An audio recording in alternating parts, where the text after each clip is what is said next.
श्री गणेशाय नमः. श्री सरस्वते नमः. श्री गुरुभ्यो नमः. श्री दत्तात्रेयाय नमः. नमस्कार मित्रांनो, गुरुचरित्राच्या 8व्या अध्यायात श्री गुरूंच्या दिव्य समर्थांचे आणि त्यांच्या कृपेने भक्तांचे जीवन कसे बदलते याचे अत्यंत सुंदर आणि प्रभावी वर्णन आहे. या अध्यायात श्रद्धा, गुरुभक्ती आणि गुरूंच्या कृपेने होणाऱ्या चमत्काराचे दर्शन घडते. एकदा एक ब्राह्मण आपल्या कुटुंबासह अत्यंत दुःखात जीवन जगत होता. त्याच्या जीवनात सतत संकटे येत होती. त्याला कोणत्याही कामात यश मिळत नव्हते. त्याच्या मनात निराशा वाढत होती. पण तरीही त्याने गुरुवरील श्रद्धा कधीच सोडली नाही. तो नेहमी मनोभावे श्री गुरूंचे नामस्मरण करत असे. त्याला खात्री होती की एक दिवस गुरु त्याची नक्कीच मदत करतील. एके दिवशी त्या ब्राह्मणाला कळाले की श्री गुरु त्यांच्या जवळच्या प्रदेशात आले आहेत. हे ऐकून त्यांच्या मनात आशेचा किरण निर्माण झाला. त्याने ठरवले की तो गुरूंच्या दर्शनासाठी जाईल आणि आपले दुःख त्याच्यासमोर मांडेल. तो त्वरित गुरूंच्या भेटीसाठी निघाला. मार्गात अनेक अडचणी आल्या, पण त्याने हार मानली नाही. शेवटी तो श्री गुरूंच्या दर्शनासाठी पोहोचला. श्री गुरूंचे तेजस्वी रूप पाहून त्याचे डोळे भरून आले.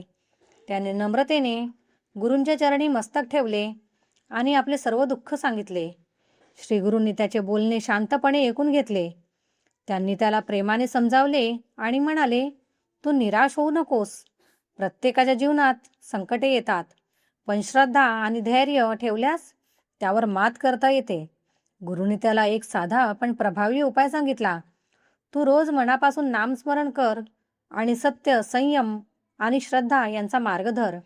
तुझी सर्व संकटे दूर होतील. ब्राह्मणाने गुरूंच्या या शब्दांवर पूर्ण विश्वास ठेवला. त्याने गुरूंना नमस्कार केला आणि घरी परतला. घरी आल्यावर त्याने गुरूंनी सांगितलेल्या मार्गाचे पालन सुरू केले. तो रोज नामस्मरण करू लागला, सत्य बोलू लागला आणि संयमाने जीवन जगू लागला. हळूहळू त्याच्या जीवनात बदल दिसू लागले. त्याच्या अडचणी कमी होऊ लागल्या. त्याला कामात यश मिळू लागले. त्याच्या घरात सुख आणि समाधान वाढू लागले. काही दिवसांनी त्याचे जीवन पूर्णपणे बदलले. तो आनंदी आणि समाधानी झाला. या सर्व बदलामागे एकच कारण होते, गुरूंची कृपा आणि त्याची अढळ श्रद्धा. या अध्यायातून आपल्याला एक महत्त्वाचा संदेश मिळतो. गुरूंच्या मार्गदर्शनावर विश्वास ठेवल्यास जीवनातील कोणतीही अडचण दूर होऊ शकते. श्रद्धा, संयम आणि सत्य यांचा मार्ग धरल्यास यश नक्की मिळते. तसेच या कथेतून हेही स्पष्ट होते की गुरु नेहमी आपल्या भक्तांच्या पाठीशी उभे असतात. ते योग्य वेळी मार्गदर्शन करतात आणि आपल्याला योग्य दिशा दाखवतात. श्री गुरूंची कृपा मिळवण्यासाठी मोठे तप किंवा यज्ञ करण्याची गरज नाही. फक्त मनापासून श्रद्धा आणि भक्ती आवश्यक आहे.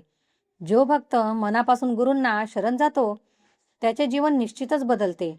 त्याला शांती, आनंद आणि समाधान मिळते. अध्याय 8 आपल्याला शिकवते की जीवनात कितीही संकटे आली तरी आपण हार मानू नये. गुरूंवर विश्वास ठेवावा आणि त्यांच्या सांगितलेल्या मार्गावर चालावे. शेवटी या अध्यायाचा सार असा आहे की गुरु हेच आपल्या जीवनातील खरे मार्गदर्शक आहेत. त्यांच्या कृपेनेच आपण योग्य मार्गावर चालू शकतो. श्रद्धेने म्हणा, श्री गुरुदेव दत्त. श्री स्वामी समर्थ. मित्रांनो, आपल्याला हा चॅनल आवडल्यास आमच्या चॅनलला नक्की सबस्क्राईब करा आणि जास्तीत जास्त शेअर करा.